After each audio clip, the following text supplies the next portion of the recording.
Bonsoir et merci d'être avec nous. Bienvenue sur Polynésie la première. Voici les titres de votre journal. Le verdict est tombé pour les 4 personnes interpellées dans l'affaire John Nivière. Les trafiquants d'ice écopent des peines allant de 1 an à 3 ans de prison ferme. La mère de famille enceinte ira elle aussi derrière les barreaux pendant 6 mois. À 10 jours de la reprise des vols internationaux sans quarantaine, les hôtels de Moorea se préparent à ouvrir dès ce week-end.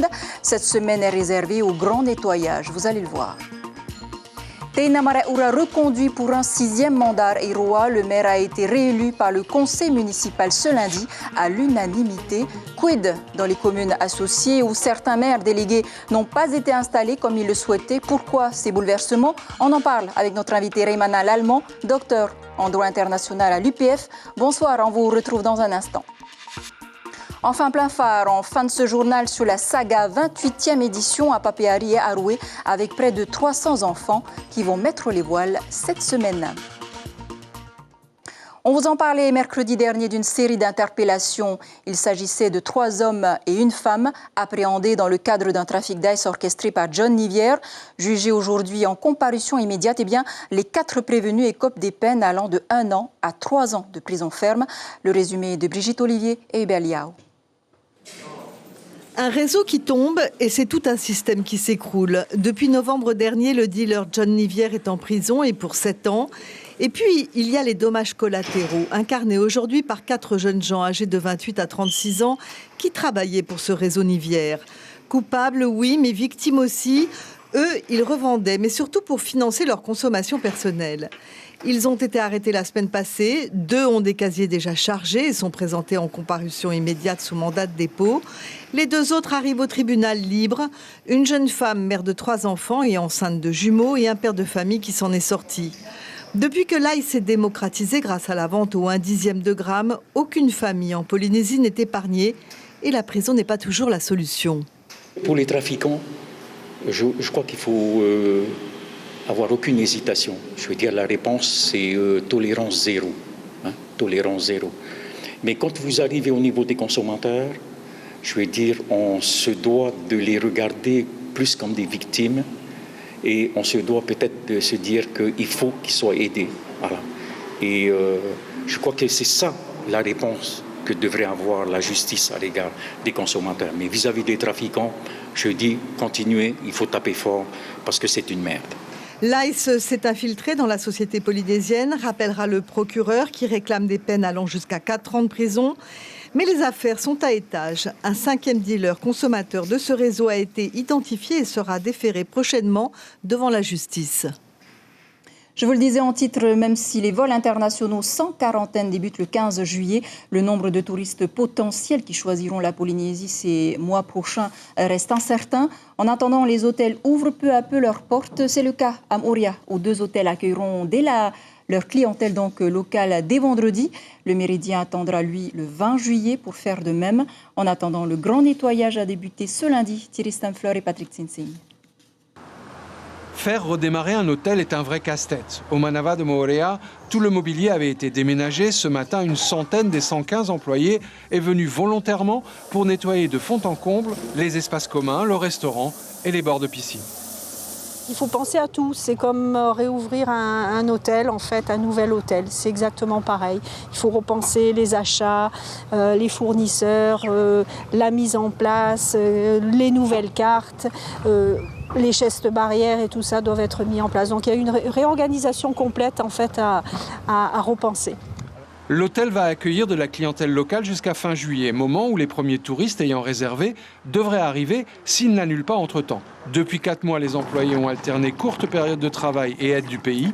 Le peu de visibilité sur le reste de l'année va influer sur l'amplitude horaire des salariés, mais après la fermeture de l'intercontinental de l'île Sœur, l'heure est plutôt à la concertation. On a fait notre réunion la semaine dernière et puis on a tout programmé. Syndicat et direction ensemble. Voilà, ouais.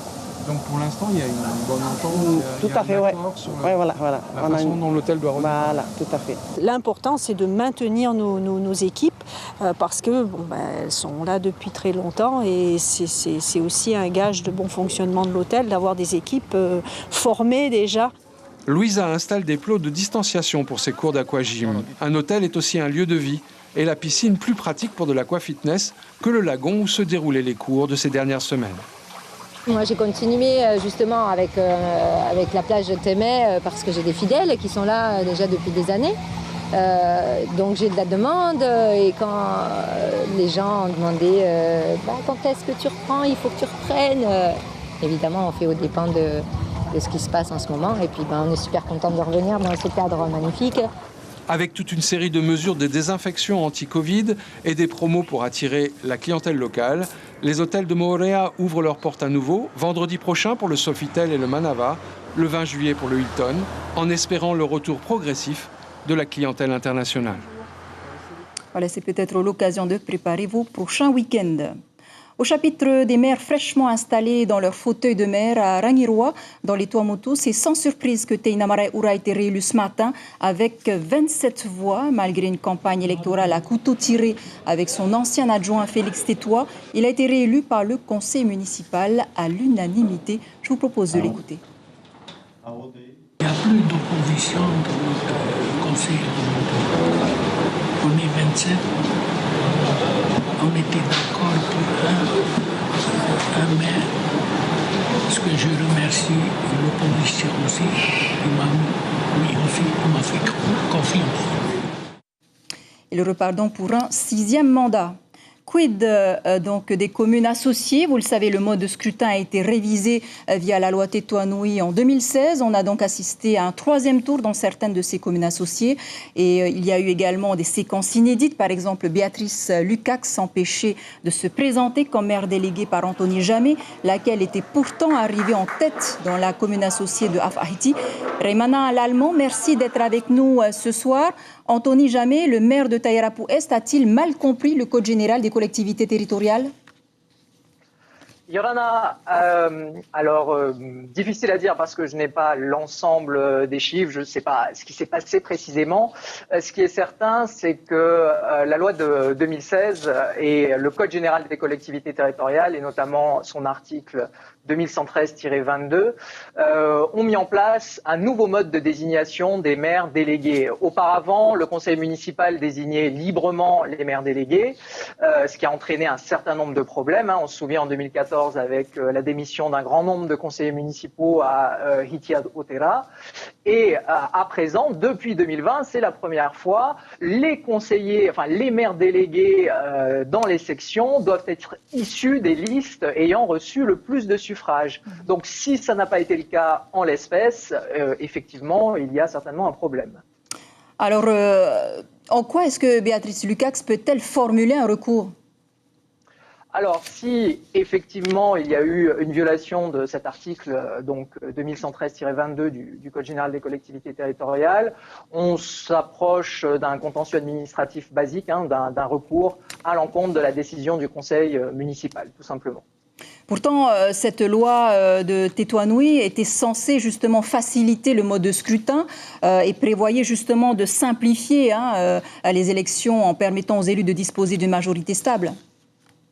Alors, ce n'était pas tant une simplification qu'une possibilité, ou plutôt de ne plus revoir des situations dans les sections, dans les communes associées, comme on a pu le voir précédemment. C'est-à-dire d'assurer une stabilité, certes, mais d'une stabilité dans la section, dans la commune associée, en permettant aux listes qui sont arrivées en tête d'avoir un maire délégué représentatif donc des votes des électeurs au sein de cette section.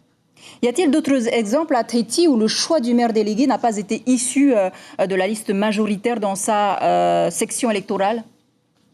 Alors, j'ai entendu parler, encore une fois, d'une autre commune, de Hitia Otera. Pour le coup, on en a parlé il y a quelques instants.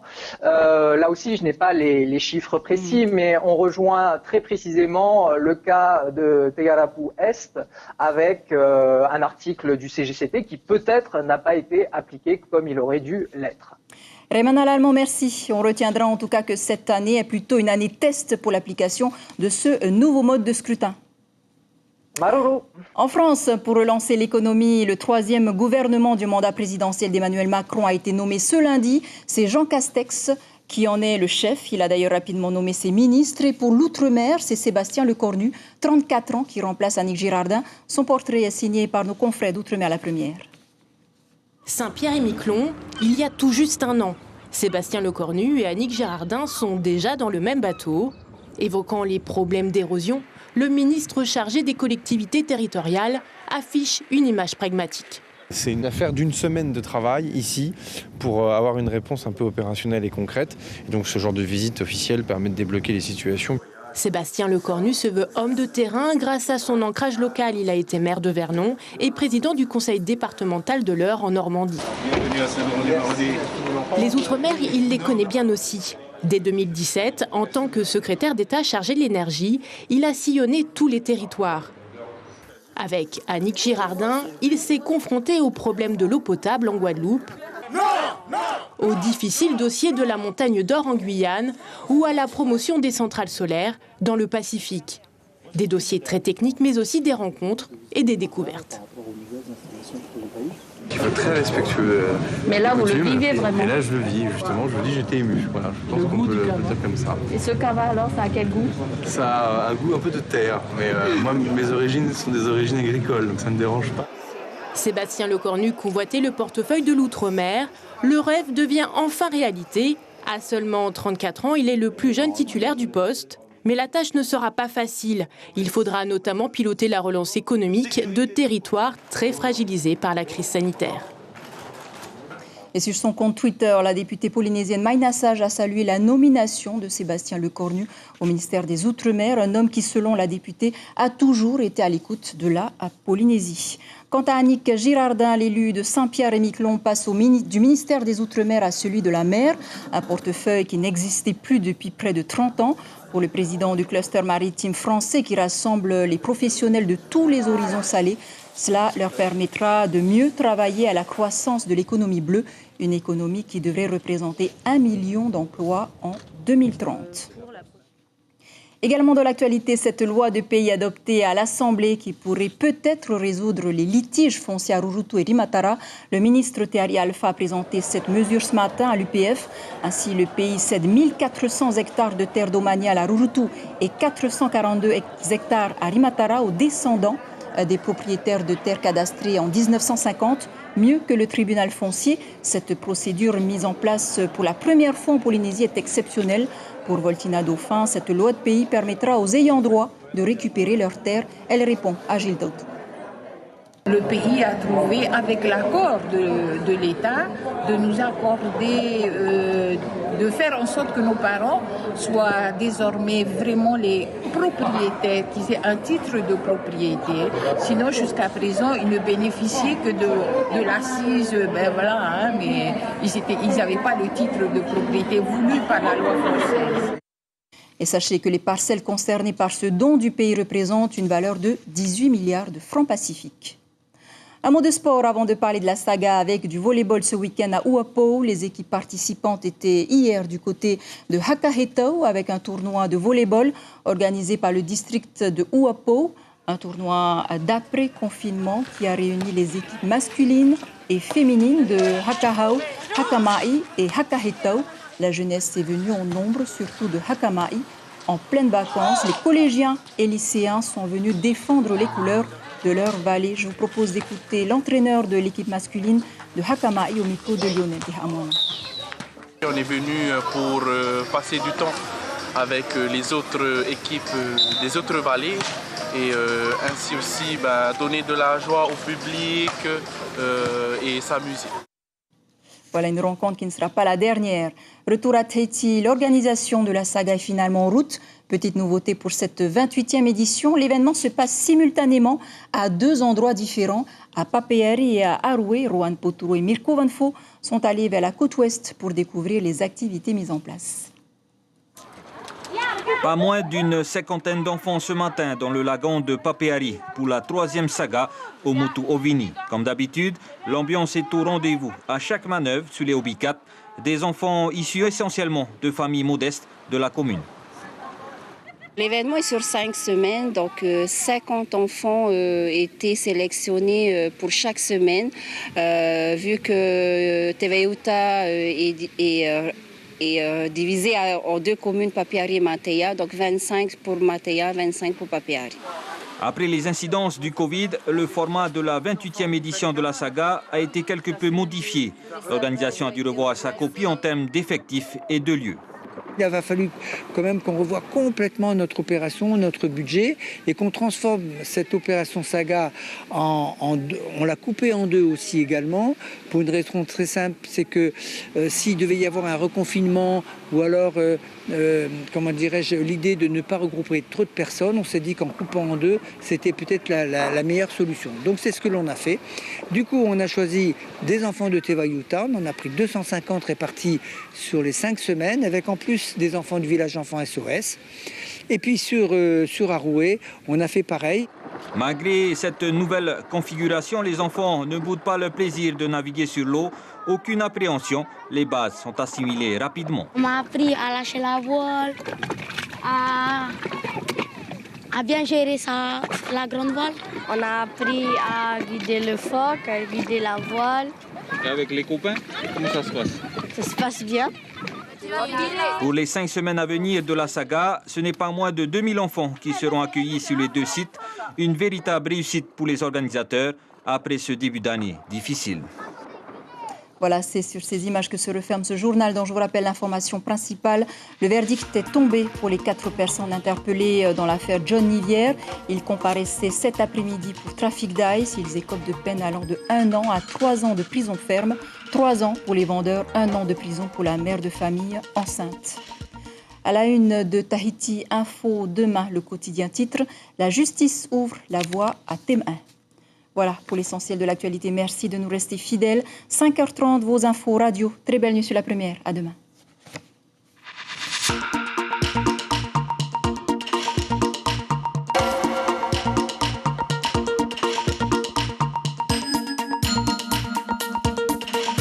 Retrouvez notre journal en replay sur notre site internet.